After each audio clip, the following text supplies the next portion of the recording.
안녕하세요. 2023년 제2차 김모임 포럼 사회를 맡은 강선주입니다. 김모임 포럼은 국제한인간호재단 김모임 고문님의 기부금으로 연세대학교 간호대학의 후원을 통해 2016년부터 진행해 오고 있습니다. 여러분의 관심과 이제 많은 참여를 부탁드립니다. 특히 김모임 포럼은 저희 이제 간호 그 학회가 굉장히 많아요. 근데 저희는 간호학회랑 중복되는 주제가 아니라 미래 간호사가 대비해야 할 역량과 주요 이슈에 관해서 전문가 특강과 토론으로 진행이 됩니다. 특별히 예, 특별히 오늘의 주제는 저희가 2022년에는 간호의 산업화를 주제로 이렇게 시리즈로 이제 저희가 했었는데, 그때 이거를 준비하면서 간호 영역에서의 디지털 헬스케어 활용에 대한 논의가 작년부터 꾸준히 있어 왔었습니다. 그래서 이걸 특별히 이제 좀 기획을 해서 저희가 이 분야에서 최고 전문가를 모시고 좀 해야 되겠다는 계획을 갖고 왔었고요. 특별히 이번 김모임 포럼은 이선희 교수님께서 올해 초부터 심혈을 기울여서 이렇게 또 기획을 주도하여 주셨습니다. 그래서 이 자리를 빌어서 감사의 말씀을 전해드립니다.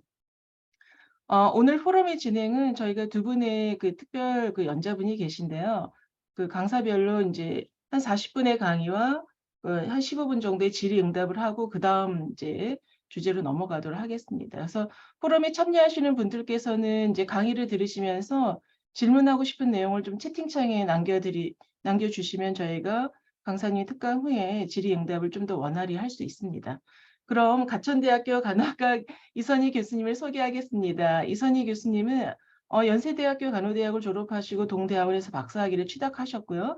내과에서 신의료 기술 평가를 위한 우리나라에서 SR 메타 어널리시스에서는 국내 최고 전문가로 굉장히 활약을 많이 하시고 그렇게 또 인정을 받고 계십니다. 2014년부터는 가천대학교 간호학과에 재직하면서 특히 다양한 이제 연구 활동을 많이 하셨는데요. 2020년부터는 ICT를 활용한 지역사회 노인 대상 중심의 간호 서비스 개발과 평가 연구를 이제 수행하시면서 한국연구재단, 식품의약품안전처, 한국보건산업진흥원 등 다양한 연구비 재원을 많이 갖고 계시고 또 특히 연구 우수 교수로서도 또 인정을 받으시면서 왕성한 영향력을 발휘하고 계십니다. 그러면 첫 번째 강의 주제인 간호 영역에서 디지털 헬스케어 현황과 활용에 대해서 발표하실 이선희 교수님을 큰 박수로 환영해 주십시오. 네, 감사합니다. 방금 소개받은 이선입니다.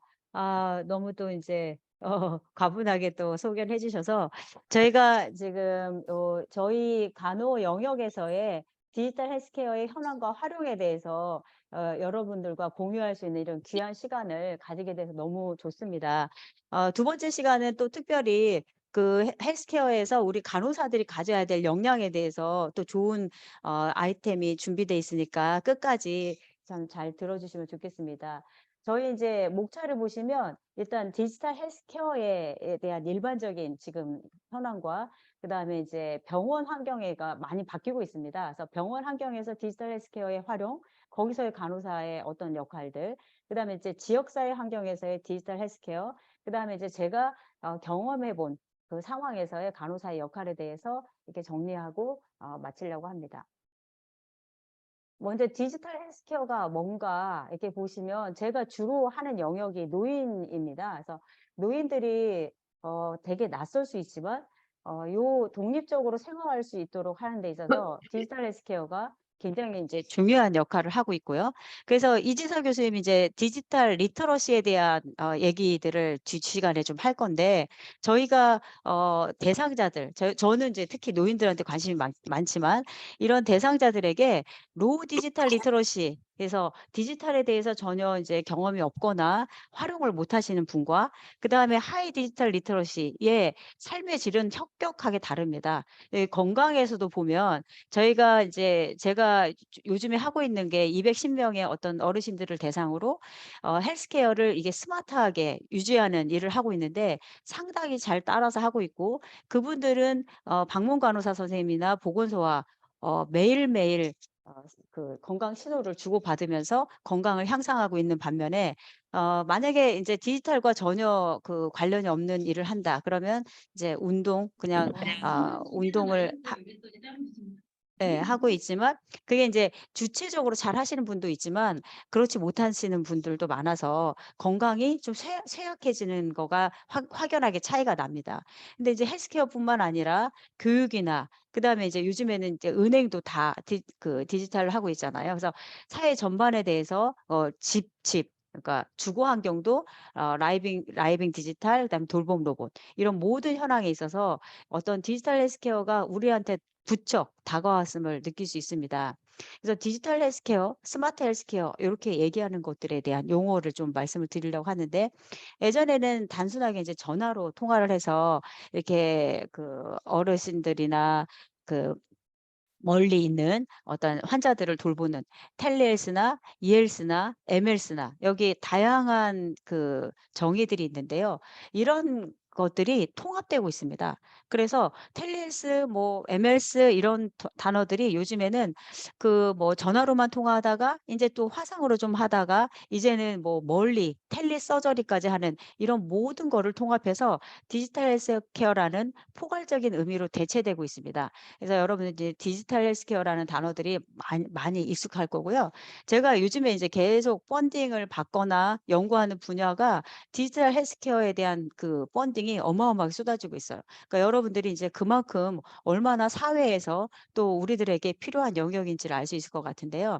그러면 어떤 거를 우리가 주로 개발을 해야 되느냐? 근데 저는 이제 요즘에 느낀 건데 제가 공대를 아니면 의공학과라도 조금 복수 전공을 할까 싶은 생각이 좀 드는 게요. 하드웨어도 굉장히 중요합니다. 근데 제 영역이 간호다 보니 주로 이제 소프트웨어에 대한 콘텐츠 제공, 그다음에 서비스 개발을 어떻게 할 건가? 최근에 제가 관심을 가지는 게 이제 플랫폼, 특히 이제 지역사회에서 노인들을 대상으로 한 보건복지 영역을 어떻게 이을 건가?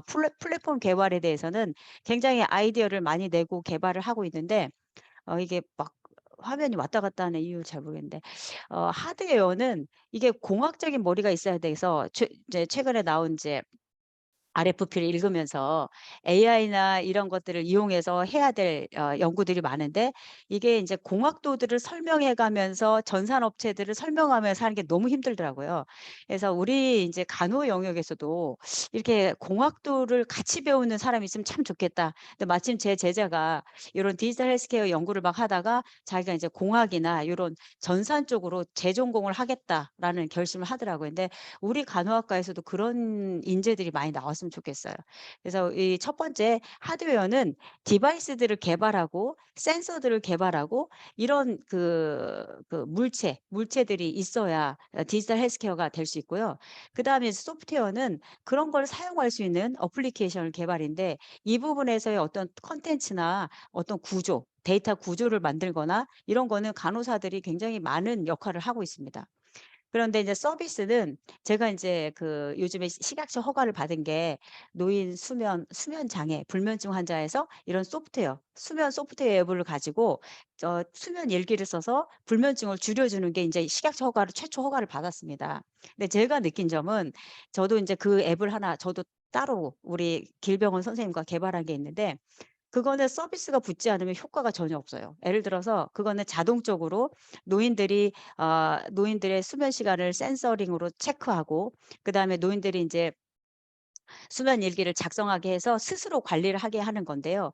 거기에 만약에 청소년들이나 아주 이제 이거에 익숙하신 분들은 모르겠지만 제가 노인을 대상으로 불면증에 대한 디지털 헬스케어를 실험한 결과 그거를 주기적으로 컨설팅을 해 주고 그다음에 그 사람들의 어떤 수면 패턴에 대한 어드바이스와 교육을 해 주는 서비스가 붙지 않으면 효과가 없는 게 있어요. 그러니까 여러분들이 인제 딱 디지털 헬스케어 하면 디바이스와 뭐 어플 같은 소프트웨어 이것만 집중을 하겠지만 서비스라는 영역이 붙어서 효과를 가중시키기 때문에 저희 간호에서 제가 고민을 해 봤을 때는 어떤 앱 개발에 대한 콘텐츠 그다음에 구조 만드는 거와 서비스를 결합한 그런 회사를 차리고 싶다. 이런 생각을 할 정도로 굉장히 이 서비스가 붙어야 효과를 낼 수 있는 게 많고 그다음에 플랫폼은 가장 유명한 플랫폼이 우리 이제 병원에서 예전엔 다 차트로만 하다가 EMR 그 차트가 만들어졌다거나 아니면 엑스레이가 예전엔 다 손으로 들고 다니다가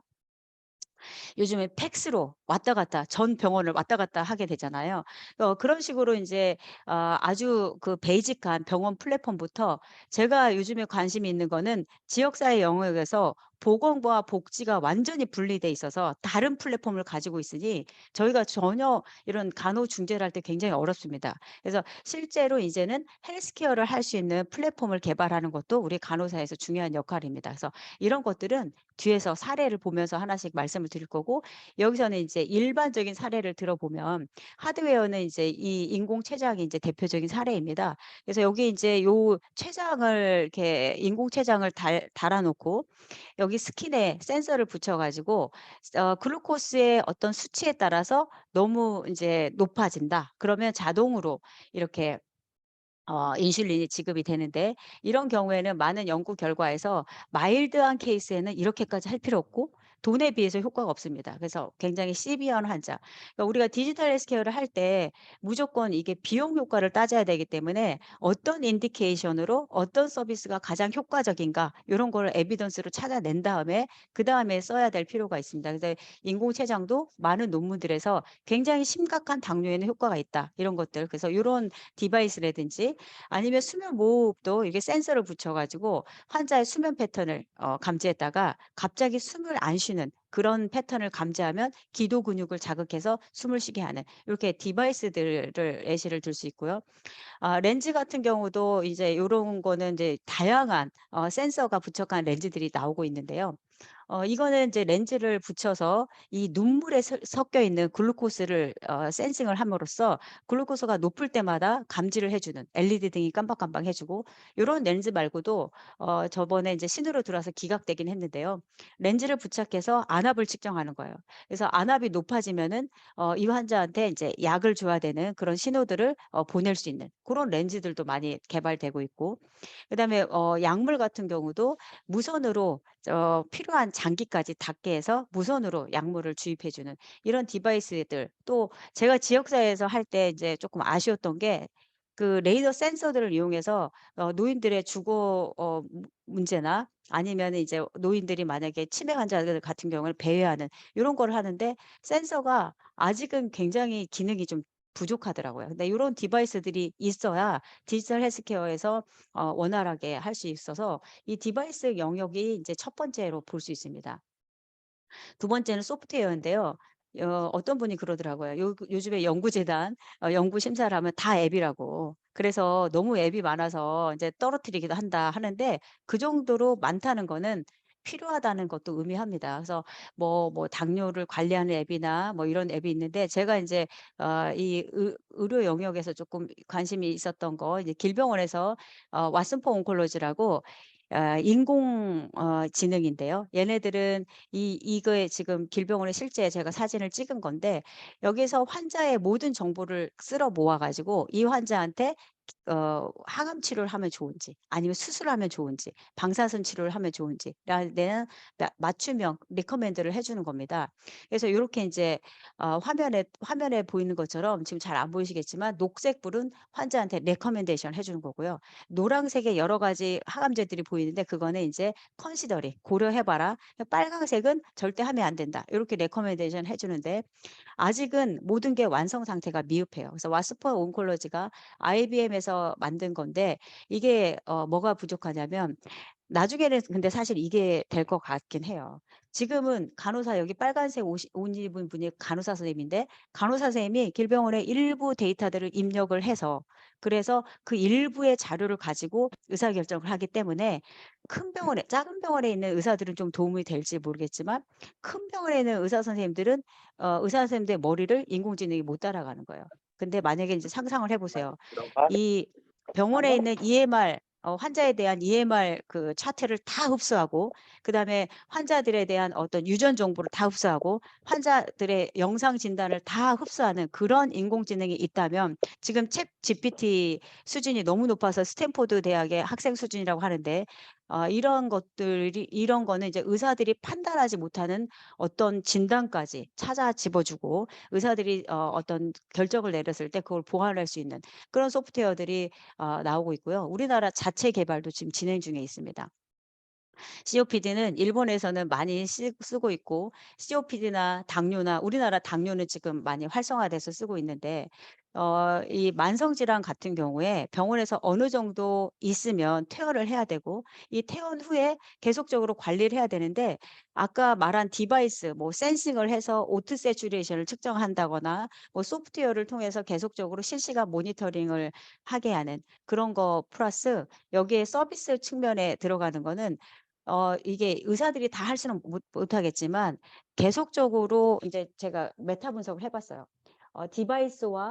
디바이스와 그 앱을 이용해서 텔레 모니터링만 지속적으로 하는 거랑 플러스 간호사의 어떤 온 오프 비지팅과 컨설팅이 들어간 그런 통합적인 어떤 서비스랑은 서비스가 결합된 이 디지털 헬스케어의 두 군을 가지고 비교를 했을 때 텔레 모니터링 단지 모니터링만 하는 디바이스와 앱만 사용해서 모니터링하는 것만으로는 COPD 환자의 어떤 삶의 질을 높이거나 증상을 완화시키지 못했다라는 결과를 도출할 수 있었고 그래서 모든 거는 그렇진 않겠지만 앱과 그러니까 소프트웨어와 하드웨어로 끝나는 것도 있지만 간호의 영역에서 찾아와야 될 거는 이게 서비스가 붙지 않으면 효과가 없는 영역이 많습니다. 그래서 그런 것들을 찾아서 우리의 서비스를 붙여서 디지털 헬스케어를 할 수 있는 그게 이제 우리의 강점이라고 할 수 있어요. 왜냐하면 전산 업체들은 서비스 하는 거는 만약에 서비스가 필요한 영역이다 그러면 뒷걸음질 치더라고요. 본인들이 자신이 없으니까. 그래서 오토매틱하게 어플리케이션과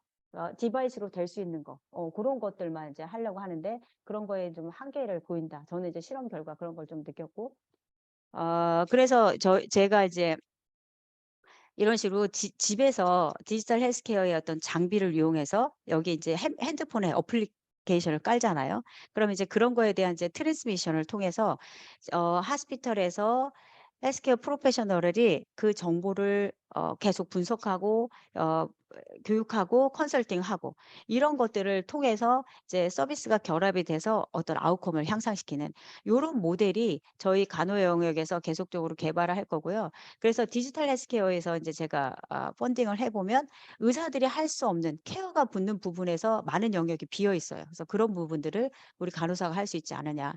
그래서 서비스가 결부된 디지털 헬스케어를 개발할 수 있겠다라는 생각을 했습니다.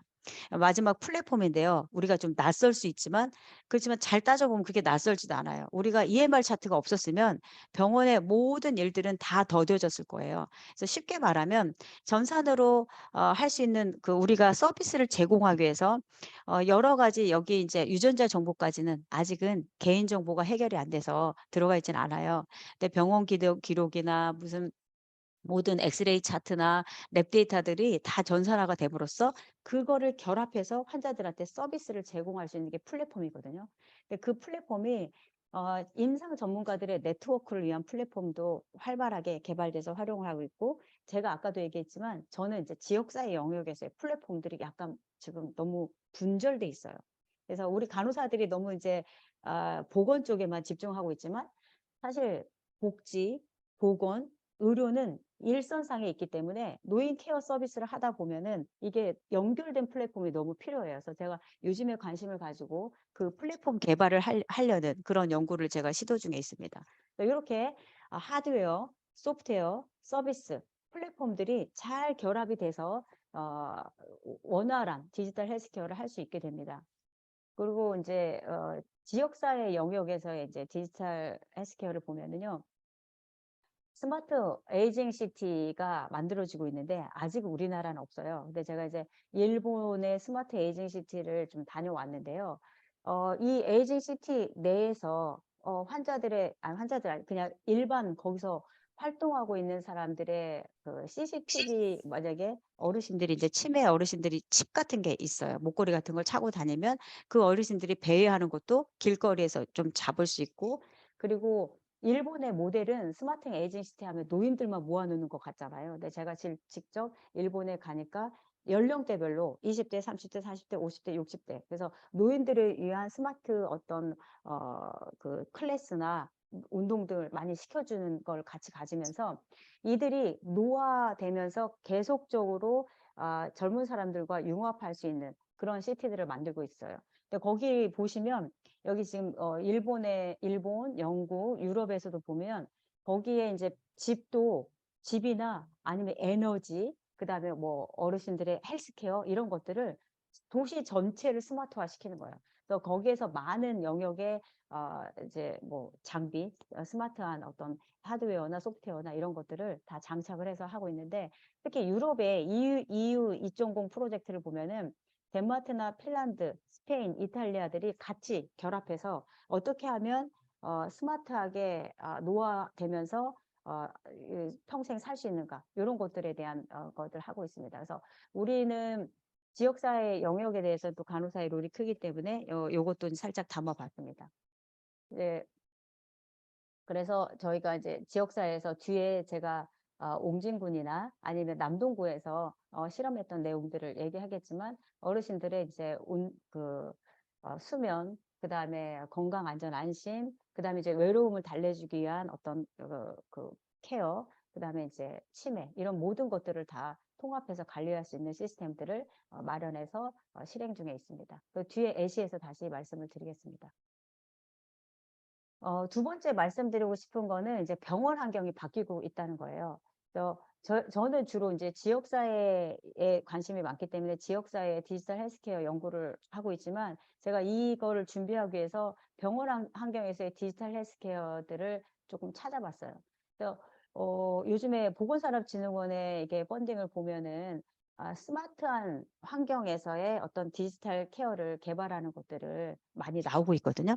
그러니까 어떤 식이냐면은 아 병원에서 환자들이 이제 비대면으로 우리가 이제 병원에서 이렇게 침대에 누워 보시면 알겠지만 언제 회진 올지도 모르고 한 번 오면은 한 5분 있다가 가잖아요. 그래서 내가 의료진과의 의사소통이 어렵잖아요. 근데 인제 스마트 병원에 대한 어떤 이제 실제 시범 사업을 하고 있는, 이게 지금 다 현실적으로 진행되고 있는 상황인데, 이제 비대면으로 의료진들하고 언제든지 화상 면담을 할 수 있고, 간호사실하고나 회진 요청도 우리 막 "언제 회진 와요?" 이런 거를 하는 게 아니라 본인이 회진 요청을 할 수 있고.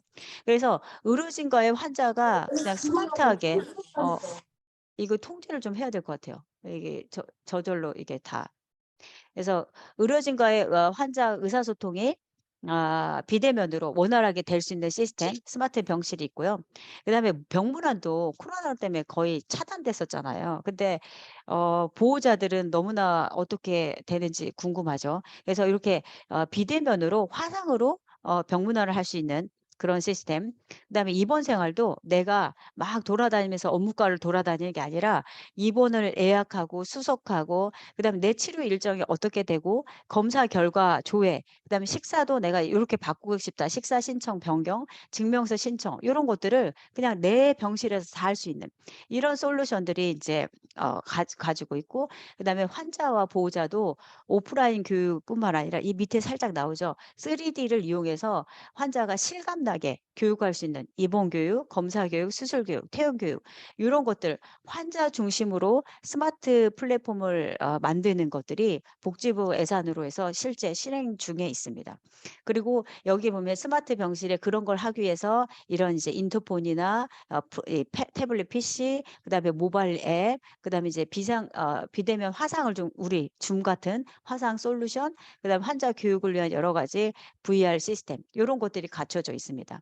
거기서 끝나는 게 아니라 스마트 입원을 끝나고 나서 재택을 가면 집에서 맞춤형으로 정보를 조회할 수 있고, 인제 집에 가면 우리가 외래로 찾아오지 않으면 볼 수가 없잖아요. 근데 맞춤형으로 정보를 조회할 수 있고, 그다음에 이제 비대면으로 급할 때 상담을 할 수 있고, 그다음에 이제 계속적으로 모니터링이 필요한 사람은 생체 정보를 병원으로 보내서 이렇게 환자 자가 관리를 할 수 있는, 거기서 또 끝나는 게 아니라 이 재택에서 큰 병원에서 작은 병원으로 와서 지역 의료기관과 연계를 해서 이 큰 병원에서 했던 이런 데이터들이 지역 의료기관에 와서 우리가 이제 지역 의료기관까지 이제 자잘한 병원까지는 자가 관리나 지역 병원과 연계하는, 요렇게 굉장히 스마트한 환경으로 병원 환경도 바뀌고 있습니다. 그래서 요게 인제 활용 예시인데요. 수술 후 입원하는 동안 환자 중심의 소통 플랫폼을 통해서 내가 스스로 회진 회진을 언제 하는지 알 수 있고, 그다음에 나의 검사 결과를 앱으로 확인해서 치료 계획에 '아 내가 이렇게 했으면 좋겠다. 이렇게 했으면 좋겠다.' 치료 계획에 함께 참여를 해서 환자가 조금 더 적극적으로 참여할 수 있는 이런 소통이 굉장히 강화된 환경이 지금 구현이 되고 있고요. 그다음에 오늘의 치료 일정이 이제 자동으로 떠서 오늘 이제 치료하기 위해서 뭐 금식을 꼭 해야 됩니다. 뭐 이렇게 주의해야 될 사항들을 미리 파악을 해서 하고요. 그다음에 병실에서 만약에 이제 "나 지금 수액이 다 떨어져 가요." 그래서 수액 교체나 아니면 식사 변경 신청, 재증명서, 퇴원 처리 수속 이런 걸 하고 있습니다. 이것도 이제 복지부 펀딩으로 이제 진행이 됐던 거고, 그다음에 이것도 이제 제가 인상 깊어서 어 했는데, 이거는 이제 산모들을 하나의, 그러니까 "시나리오를 만들어라." 이렇게 인제 이런 것들이 우리 뭐야, 이런 디지털 헬스케어 펀딩에 나오면 요구 사항이긴 해요. 그래서 시나리오를 보시면 환자에 대한 환자 보호자 교육부터, 그다음에 이제 이거는 집에 있을 때 환자가 임신부가 10 개월 동안 집에 있을 때 되게 불안하잖아요. 그래서 이런 이제 집에 있을 때, 집에서 이제 와서 병원에서의 환경, 그다음에 병원에서 아기를 낳아서 뒤에 퇴원할 때까지의 어떤 환경이 쭉 이어지게 하는 게 요즘의 현황입니다. 그래서 단절단절 되는 게, 우리나라 정말 단절이 많잖아요. 그래서 앞에 산전, 그다음에 입원 후에 스마트 입원 환경, 그리고 가정간호 이제 퇴원 후에 신생아 환경까지 이렇게 이어지게 하는데, 입원해서도 출산 전에 보호자 교육뿐만 아니라 이제 입원 당시에도 요게 실시간 모니터링으로 계속적으로 온라인 회진 시스템을 구축해서, 여기 예시를 보면 멀리 지역 병원에서 산모가 이상 징후가 발견돼서 상급 종합병원에서 태아 초음파와 진료 기록을 원격 협진으로 공유를 합니다. 그러면 이거는 '아 큰 병원으로 이송을 해야 되겠다.' 그래서 원격 협진을 통해서 결정을 하고 이제 큰 병원으로 옮기고, 네, 그다음에 이거는 최근 몸이 부은 산모가 외래 진료 후에 귀가해서 집에서 인제 임신성 당뇨를 관리하는데, 이 위험하잖아요. 그래서 계속적으로 임신성 당뇨에 대한 증상을 체크하고 또 필요한 고혈압 관리 동영상 교육을 받으면서 집에서 계속적으로 인제 혈압을 측정하고 그 체크리스트를 작성해서 진료를 하는, 요게 인제 시나리오 1, 2 인데, 이제 집에 있으면서도 계속적으로 관리를 받는 케이스입니다. 그다음에 온라인으로 인제 산모 맞춤형 복용 방법, 제왕절개 수술, 유도 분만 수술 같은 거를 상담하고 궁금한 사항을 질문하고 소통하는 그런 거가 이제 시나리오 예시고요. 그다음에 이제 제왕절개 수술 후에 1 일차, 2 일차 뭐 이런 상황에서 의사들이 바빠서 제대로 진료를 못하는 상황에서 수술 부위에 통증이 발생했다. 그러면 온라인 회진, 그거 직접 오지 않더라도 온라인 회진 플랫폼으로 바로바로 상담할 수 있는 이런 것도 구현이 되고 있습니다. 그래서 요런 예시들을 보시면, 이제 디바이스별로 보시면 웨어러블 기기를 이용해서 실시간 모니터링을 하는 건데, 고혈압 약을 통해서 이제 이거는 접촉식 체온계 스마트 링들이 이제 다 부착이 돼 있어요. 그래서 기존에는 12 시간 정도 소요된 자료 분석을 의료진들이 이제 맥박, 체온 이런 것들이 실시간으로 모니터링이 되기 때문에 입원 중에 이제 입소 2 일째에 벌써 코로나 양성을 발견을 해서 신속하게 대처를 할 수 있는 이런 거는, 우리가 이제 비대면으로 웨어러블로 계속적으로 여기 이제 모니터링하는 보이죠. 그래서 이상 징후들이 데이터로 계속적으로 뜨고 이상 징후 때 빨리 감지할 수 있기 때문에 대처가 빨라지고요. 요런 비슷한 게 이제 요거예요. 우리 예전에 코로나 너는 누구를 만났어? 너는 누구를 만났어?" 이게 해서 N차 감염을 다 사전 진단하던 거를 요렇게 12 시간 정도 소요된 자료 분석이 이제 CCTV와 모든 추적 시스템이 동원이 돼서 4 시간 만에 밀접자 9 명을 다 가려내는, 그래서 위치 기반 추적 시스템으로 이런 감염병에 대한 관리도 빠르게 하고 있습니다. 그리고 이것도 인제 간호 시스템에서 되게 편해진 내용인데요. 우리가 이제 간호 케어 시스템에서 의료진의 부담을 경감하기 위해서 이렇게 비대면 체온 장비를 이용해서 간호사가 이 코로나19가 걸렸는데 예전에 어떻게 했어요? 막 장비 막 차고 땀 뻘뻘 흘리면서 했잖아요. 이제는 보호 장비 없이 원격으로 진료할 수 있기 때문에 예전에 진짜 막 땀띠 나고 코로나19 때 그런 그 간호사 선생님들 보면서 눈물 흘린 적도 있었는데, 그런 간호사 선생님들의 어떤 그 간호 부담을 줄여주는데 굉장히 공헌이 컸고요. 그다음에 이제 요런 자율주행 로봇들 우리 식당에서 봤을 거예요. D번 테이블에 음식 갖다 주듯이 병동 약국에서 사람이 모자라니까 그거 그 배송할 때까지 기다리는 게 아니라 이 자율주행 로봇이 항암제와 마약류를 탑승하고 그거를 시작해서 그 위치에 정확하게 배송을 하면서 정확성과 신속성을 높여주는, 예, 요런 환경이 구현이 되고 있습니다. 그리고 이거는 이제 일본에 제가 출장 갔을 때도 이제 봤던 내용인데요. 이게 이제 사실 이게 환자의 모양을 보여주는 게 맞는지는 모르겠어요. 그래서 일본에서는 제가 뒤에 화상으로 가져왔지만 이거에 개인 정보 때문에 이게 병원에서만 보긴 하거든요. 그래서 이게 지금 파란색과 빨간색, 노란색으로 이 위치, 환자의 그 위치를 점정을 해서 심상에 누워 있는 80세 노인이 뭔가 자세가 이상하다, 이거는 이제 낙상의 위험이 있다, 그러면 신속하게 대응하는 건데요. 이거가 그림자로만 보이게 하는 시스템도 있어요. 그런 모니터링 시스템이 우리 이제 돌봄 로봇의 하나로 모니터링 시스템이 이제 들어와 있어서 그런 것들도 개발이 되고 있고, 요거는 AI를 통해서 스마트 욕창을 케어하는 겁니다. 그래서 AI 활용한 스마트 욕창 시스템, 그래서 사진으로 이 AI가 몇 장의 사진을 보면서 이게 예방 욕창 몇 단계다, 이런 것들을 진단을 해서 전문 협진을 해주는 이런 것들. 그래서 병원 환경도 굉장히 많이 바뀐 걸 알 수 있죠. 그리고 요 사례도 제가 복지부 사례에서 가져온 건데, 항암요법을 처음 시작해서 환자가 65세 난소암 환자였는데 30분이 지나서 갑자기 호흡곤란이 있을 때 이 활력 징후를 즉각적으로 파악해서 대처를 신속하게 했던 그런 것들도 왜 가능했냐? 이런 모니터링과 신속 알람을 통해서 가능했다는 거고요.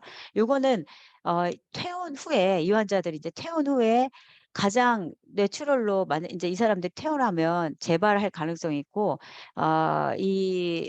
그래서 그렇다고 맨날 서울로 올라올 수도 없잖아요. 그래서 지속적인 재활 치료를 위해서 요런 퇴원 환자 후에 어떤 병원에서 전원을 할 수 있는지를 AI가 찾아주는 거예요. 그 사람의 환자 상태, 그다음에 가장 필요한 진료, 그다음에 거리들을 감안해서 AI가 환자에게 전원할 치료를 이렇게 추천해 주는 요런 것들도 병원에서 사용을 하고 있습니다. 굉장히 이제 많은 변화들을 볼 수 있죠. 그다음에 세 번째는 이제 지역사회 환경에서의 활용을 말씀드리려고 합니다. 지역사회는 이제 어르신들이 이제 되게 외로움을 타고 그다음에 고립돼 있고 이렇기 때문에 노인들한테 필요한 거는 어쨌든 외로움을 잘 달랠 수 있는 어떤 정서적인 지지, 그다음에 신체적인 활동, 그다음에 인지 기능의 촉진, 이런 것들을 발전을 시켜야 된다고 해요. 그래서 제가 한 5년 전에 갔을 때는 이제 파로 이런 일본에서 이런 와다가 개발한 이 파로 요양시설에 이 파로를 놓고 말을 하면은 따라서 하는 요런 것들이 이제 개발이 돼서 쓰고 있는데, 우리나라도 효들이라고 누가 개발한 게 있어요. 그래서 요런 의사소통 로봇들이 지역사회에서 많이 쓰고 있습니다. 그래서 요즘에 이제 연구 주제를 보면 요렇게 돼 있어요. 의사소통 로봇을 개발을 하는데, 제가 인제 1 세대, 2 세대, 3 세대를 말씀드리겠지만 세 가지로 보통은 이제 추천을 하는데, 요렇게 동물 모양, 인형 모양, 요런 것들이 첫 번째 패턴이고요. 두 번째는 이런 로봇 모양이 있어요. 로봇 돌아다니면서, 이런 로봇으로 돌아다니면서 어르신들과 대화하고 어르신들 심부름해 주는 요런 모델이 있고, 세 번째는 이런 태블릿 모양이 있어요. 이제 제가 개발한 건 태블릿 모양인데 일본도 태블릿 모양으로 개발을 했더라고요. 근데 이제 처음에는 이런 인형 모양이 가장 인기가 많았어요. 어 근데 이게 이 연구 결과를 읽어 보시면 처음에는 흥미를 가지고 노인들이 "그래, 파로야." 이러면서 대화를 하다가 점점 뭘 하냐면 시들해 져요. 그래서 "쪼끔 더 추가 기능이 필요하겠다."라는 논문들이 나오고 있고, 그다음에 이제 로봇이나 이런 것들도 장단점이 있지만 어 복합적인 역할들을 못 해요. 그래서 태블릿 PC를 통해서 요즘에 좀 개발되는 게 좀 많은데, 왜냐하면 여기서는 이 태블릿 PC를 통해서 실시간으로 운동도 시킬 수 있고 상담도 할 수 있고 인식 촉진 게임도 할 수 있고 여기에 얼굴 나타나게 해 가지고 대화도 할 수 있고 이제 다학적으로 얘기하기 때문에 세 가지 중에 뭐가 제일 좋은지는 모르겠지만, 저는 이제 태블릿형이 가장 좋다고 판단을 해서 태블릿 모양을 개발을 했고 일본도 태블릿 모양을 개발했어요. 근데 그거는 뭐가 좋다고 장단점은 다 말할 수는 없어요. 근데 이제 이런 의사소통 로봇, 그러니까 지역사회에서 사용하는 의사소통 로봇에 대한 연구들이 많이 나오고 있는데 거기에는 옵션 3개를 줘요. 인형용으로 개발할 거니 로봇용으로 개발할 거니 태블릿 모양으로 개발할 거니. 그러니까 그런 거는 선생님들이 가장 좋은 모델로 생각하시면 좋을 것 같은데, 이게 제가 그 SR을 통해서 현황들을 분석한 거예요. 그래서 점점 동물 모양에서 약간 이제 로봇에서 태블릿 모양으로 조금 변형되는 그런 현황은 볼 수 있습니다. 그래서 이런 의사소통 로봇이 개발이 되는데 여기서 주의해야 될 점은, 예전에는 원방향이었어요. 그래서 의사소통 로봇도 그냥 왔다 갔다 하는 쌍방향이 굉장히 제한적이고, 그리고 응급 알람도 호출로 내가 눌러서, 그죠? 나 지금 도와주세요. 눌러서 한다거나 기껏 해봐야 이제 응급 전화로 한다거나, 그리고 뭐 이런 정도였는데, 이제 2세대는 뭐냐면 자동으로 감지하는 거예요. 그래서 이런 거죠. 아까 모양을 개발했듯이 내가 확 넘어졌어. 뭔가 모습이 갑자기 확 90도 이상 꺾였어. 그러면 자동으로 센싱하는 요런 게 2세대고요. 저희가 실험했던 거는 2세대로 실험을 했어요. 2세대로 실험을 했는데 이제 제가 아까 레이더 센서가 조금 아쉬웠다고 하는 게, 확 넘어질 때 잡아서 낙생으로 감지해 갖고 저한테 신호를 보내야 되는데, 초기에 저희가 실험을 해서 레이더 센서 100만 원이나 주고 설치를 했는데, 뭐 환자가 이렇게 손만 흔들어도 낙상으로 감지가 되는 거예요. 그래서 아직은 굉장히 보완이 많이 필요해요. 근데 점점 이 장비들이 정교해지면서 이렇게 자동으로 알람이 되고 쌍방향으로 이렇게 뭐냐면 아 환자가 뭐라고 얘기하면 그걸 응답하는 이런 것들이 이제 2세대인데요. 지금은 이제 RFP 나오는 거나 여러 가지 돌봄 로봇들이 3세대로 가고 있습니다. 이거는 뭐냐면 예측하는 거예요. 그냥 내가 위험이 된 거를 감지하는 정도가 아니라 이 사람의 평소 패턴들을 다 모아요. 그게 그 데이터베이스를 구축하는 게 되게 어려운데 거기에 AI가, 그래서 요즘에 제가 어제 RFP가 하나 떴는데 인공지능이에요. 그래서 무슨 인공지능이냐면 이 사람이 몇 시에 일어나서 어디에 앉아가지고 잠은 자고 음식은 무엇을 먹고 이런 데이터를 다 수집하는 거예요. 그래서 이 인공지능이 머리를 돌려서 얘는 이대로 가면은 우울증에 빠져. 얘는 이대로 가면은 낙상 위험이 높아. 이걸 예측해서 지금 그거 보호자한테도 연락을 해줘가지고 이대로 가면은 낙상 위험이 높으니까 이분은 어떤 운동을 시켜야 돼요라고 사전 예방을 해는. 그래서 여러분들이 이제는 이런 의사소통 로봇이나 환자 돌봄 로봇을 할 때 자동 감지로도 안 되고, 이제 요즘의 요구 사항은 이제 여기 2세대를 넘어섰어요. 환자들의 모든 데이터 맞춤형으로 A라는 사람, B라는 사람, C라는 사람을 맞춤형으로 정보를 긁어 모아서 그 사람들한테 사전에 너는 이렇게 해야 돼라고 하는 시스템으로 바뀌고 있다. 그래서 3세대로 가고 있다. 그래서 이게 미국에, 우리나라는 근데 제가 의사소통 로봇을 2세대를 개발했잖아요. 근데 3세대까지는 아직 개발을 못 했고 돈도 모자라고 그래서 개발을 못 했는데, 이 미국의 케이스를 보면은 그런 것들이 많이 이제 개발이 되고 상용화가 돼 있습니다. 케어 엔젤 같은 걸 보면은 인공지능을 통해서 매일 전화를 해요. 그래서 "오늘은 뭐 드셨어요? 오늘 상태는 어때요? 취침 잠은 잘 주무셨어요? 건강은 어떠세요? 약은 어떻게 드셨어요?" 그다음에 이제 생체 신호 있잖아요. 환자들한테 이렇게 부착한 생체 신호, 뭐 "혈압은 어떤가? 혈당은 어떤가?"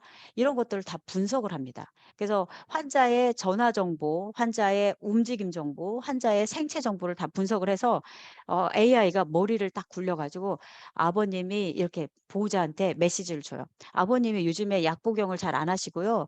그다음에 요즘에 우울하다는 의견을 자주 주시는데 안부 전화를 해 보셔야 될 것 같아요. 그리고 무슨 상태 때문에 진료가 필요하다."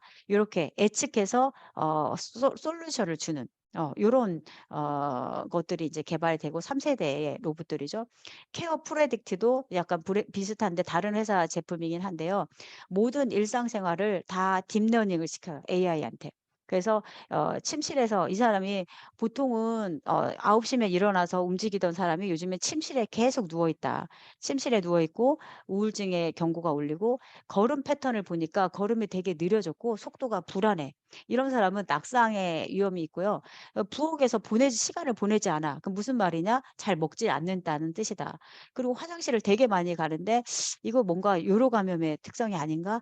요렇게 이제는 양방향 오디오 통신은 기본이고 환자의 모든 데이터들을 다 쓸어 모아서 AI 딥러닝을 통해서 하는 요런 돌봄 케어들이 되고 있습니다. 그리고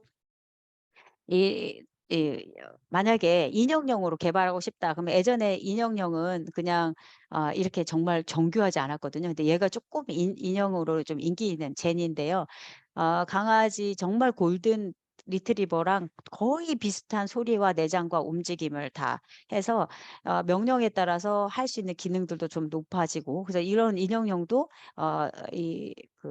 쪼끔 개발은 지속적으로 되고 있고요. 그다음에 아까 파로 같은 것도 논문에서는 조금 효과가 없다 이렇게 하고 있지만 제가 작년에 갔을 때도 800만 원 주고 팔고 있더라고요. 그래서 쓰고는 있습니다. 제가 조금 관심이 가졌던 게 이제 엘리큐인데요.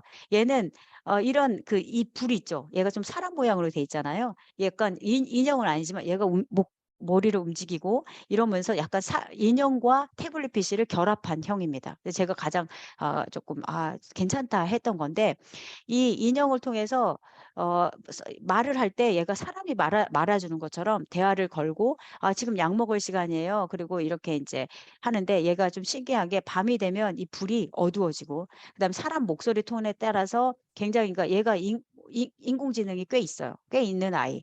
그래서 얘는 인형과 태블릿 PC를 결합한 이런 것들이 의사소통 로봇으로 개발을 되고 있고요. 저는 이제 우리 간호 영역에서 이런 거 좀 개발했으면 좋겠어요. 제가 전체 다 뒤져 봐도 효돌이나 몇 개 말고는 없어요. 그리고 제가 개발한 거 하나 있지만 저는 인공지능 기능이 좀 부족해서 인공지능을 개발한 태블릿 PC형을 추가적으로 개발하고 싶은 그런 바람입니다. 국내 돌봄 노봇 현황을 보시면 지금 재활의료원이나 그다음에 국민건강보험공단에서는 9 개의 돌봄 로봇을 원합니다.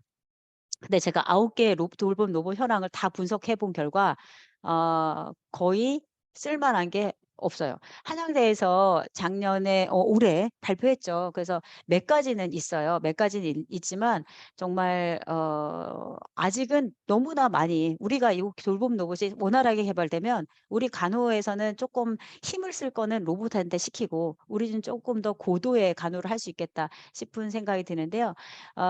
지금 산업부에서 개발한 네 가지가 있어요. 이승 로봇, 그다음에 욕창 자세 로봇, 배설 로봇, 식사 로봇이 있고 복지부에서도 인제 이승 보조 로봇, 욕창 센서 로봇, 배설 식사 요 정도가 지금 개발이 되고 있는데 제가 국민건강보험 요양보호 실장하고 인제 한번 대화를 토론을 해 봤는데 가장 지금 빨리 도입하고 싶은 게 이승 보조랑 욕창 자세 변환들은 좀 빨리 왔으면 좋겠다. 그래서 요런 로봇들을 좀 개발하는 것들이 좀 시급한 상황이고요. 아직은 제가 테스트를 해 보거나 논문을 읽어 봤을 때는 아직은 조금 더 어 많은 노력이 필요합니다. 그런데 일본 로봇들은 굉장히 좋은 게 많아요. 그래서 일본 거를 막 수입해서 쓰고 싶은 마음이 많은데 그래도 우리 자체 개발이 필요하지 않나 싶습니다. 세 번째는 저희가 실제 저희가 이제 작년까지 실험 연구를 했던 건데요.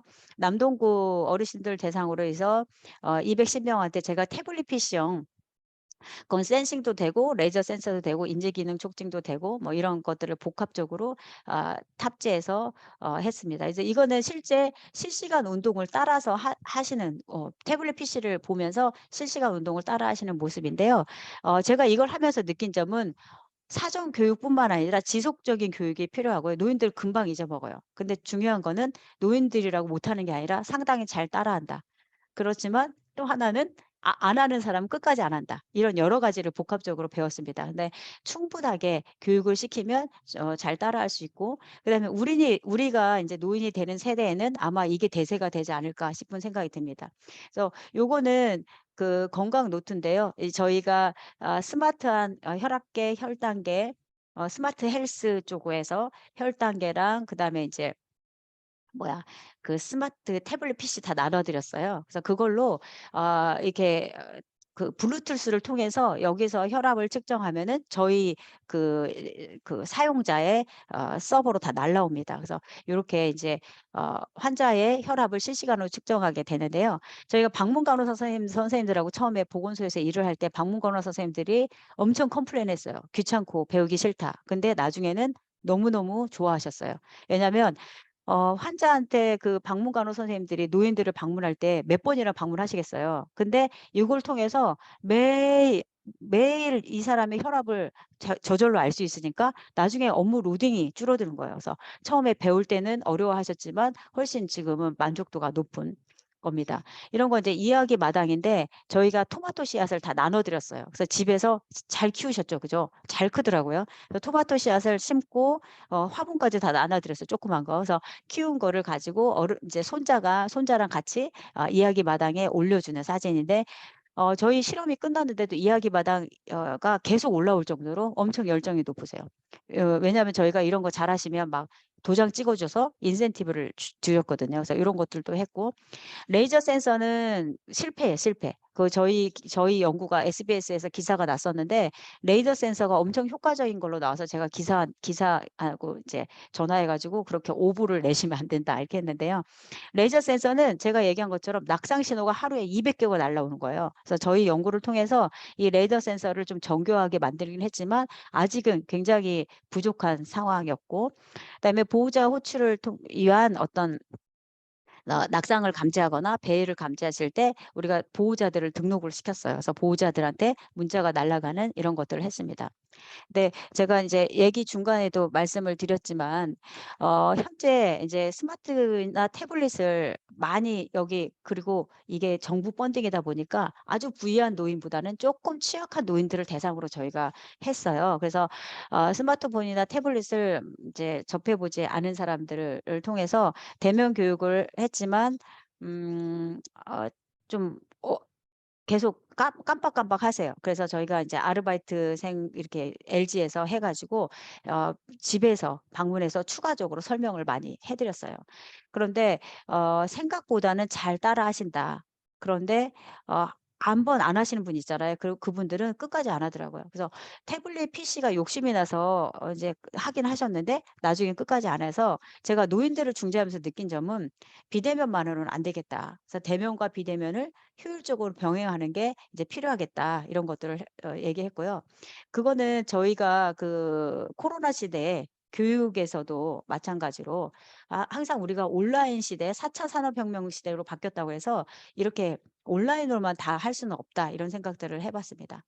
그리고 지역사회 이 그 사용성을 높이기 위해서는 이게 개발자 시각이 아니라 간호사 시각으로 통신 기술을 이해하고 이 간호사가 환자를 제일 잘 알기 때문에 그런 간호사 시각으로의 어떤 개발이 간호사들이 적극 개입해야 되겠다라는 거랑 또 하나는 간호 교육에서 의사소통 교육이 더 필요하겠다. 이게 만나서 의사소통하는 것보다 비대면으로 의사소통하는 게 훨씬 어렵기 때문에 의사소통 교육을 강화해야 되겠다. 이렇게 제가 생각을 했습니다. 근데 간호사 역량에 대해서는 나중에 이지상 교수님께서 너무 더 많이 얘기해 주실 거기 때문에 저는 넘어가고요. 네 번째 케이스는 이제 옹진군에 이렇게 섬으로 돼 있는 고립돼 있는 그런 케이스인데요. 이거에서 제가 하고 싶었던 걸 아직 완성을 못 했어요. 이게 되게 인구 소멸 지역이라 되게 인구가 작은데 복지의 이 복지의 플랫폼과 보건의 플랫폼이 달라요. 그래서 보건의 플랫폼은 PHIS고 복지의 플랫폼은 행복 이음이라는 건데 노인 하나가 달리 그러니까 어떤 노인을 제가 이제 사례로 들어보시면 어떤 노인이 태블릿을 2개를 갖고 있어요. 왜냐하면 복지 서비스에 IoT 안심 서비스를 받고 있고 또 보건 서비스에 AOT, IoT 어른 건강 서비스를 받고 있어요. 그러니까 태블릿 PC 하나로 같이 하면 될 거를 2개가 플랫폼이 달리 있다 보니 분절돼서 이용되고 있는 거예요. 그래서 요 복지와 보건을 잇는 이런 플랫폼을 개발하는 게 이제 저의 목표입니다. 그래서 이제 마지막으로 뒷부분에 간호사의 영향에 대해서는 또 많이 나오겠지만 제가 생각한 거 몇 가지만 말씀을 드리겠습니다. 간호사는 노인 건강의 향상을 위해서 ICT 관련 기기 제공업체 관련 프로그램에 대한 최신 정보를 계속적으로 업데이트하고 숙지를 해야 된다고 생각합니다. 그래서 제가 돌봄 로봇의 현황을 계속적으로 파악하고 그다음에 요즘에 저기 건강 영역에 이제 병원 영역에서도 스마트 헬스케어를 계속적으로 파악하는 이유가 지속적으로 개발되는 그런 의사소통 로봇이 3세대가 지금 개발되고 있는데 우리가 2세대로 간호를 할 수 없잖아요. 그래서 그런 지속적인 어떤 디지털 헬스케어가 개발되고 있는지에 대한 지속적인 업데이트와 숙지가 필요하다는 얘기를 하고 싶고요. 두 번째는 그 새로운 기기나 이런 습득을 할 수 있는 걸 제가 교육을 시켜봤잖아요. 그 교육을 가장 잘하는 건 간호사예요. 그래서 어르신들의 어떤 교육을 쉽게 할 수 있는 그런 사용법에 대한 교육과 충분한 연습을 제공하기 위해서 이런 이 대상자의 이용 능력을 종합적으로 판단할 수 있는 사람은 간호사밖에 없기 때문에 포괄 사정에서 그들의 헬스 리터러시 디지털 헬스 리터러시 어느 정도까지 이해할 수 있는지 그거를 파악해서 교육 자료를 만드는 거는 간호사의 롤이다 이런 생각을 해봤고요. 또 하나는 최적의 서비스와 구성요법 아까도 얘기했지만 꼭 시비어한 당뇨 환자한테만 필요한 거를 아무한테나 쓴다거나 이런 거는 간호사밖에 판단을 할 수가 없어요. 그리고 노인들한테 가장 필요한 게 신체 그다음에 정신 그다음에 인지에 대한 통합적인 서비스가 필요한데 그거를 아주 지엽적으로 하고 있다거나 아니면 온오프의 병용이 필요한데 그냥 그 뭐 기계만 떨렁 주고 있다거나 이런 거. 그래서 서비스의 질을 평가하고 가장 노인들한테 적합한 욕구 충족을 할 수 있는 그런 서비스에 대한 평가와 질을 도모할 수 있는 게 간호사의 역할이라고 생각을 합니다. 그리고 개인정보가 굉장히 민감한데 디지털 헬스의 문제가 이 개인정보에 대해서 노출이 될 수 있다는 거예요. 그래서 우리가 개인정보에 민감하게 되고 개인정보에 대한 법규와 윤리적 이슈에 대한 민감성을 유지하기 위해서 그거에 대한 적극적인 훈련이 필요하겠다라는 생각을 해봤습니다.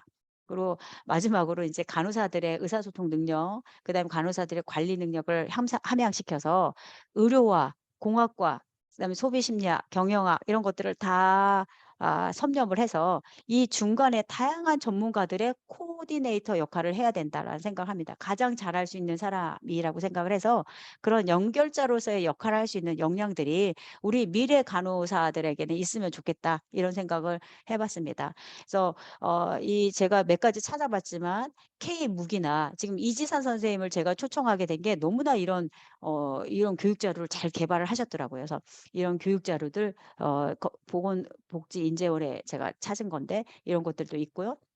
그다음에 나는 조금 더 전문적인 전산자가 되고 싶다. 그러면 이건 소프트웨어 아카데미처럼 자바나 이런 것들 전문적인 것도 배울 필요성이 있다고 생각이 됩니다. 그래서 저희의 그 강의는 여기까지고요.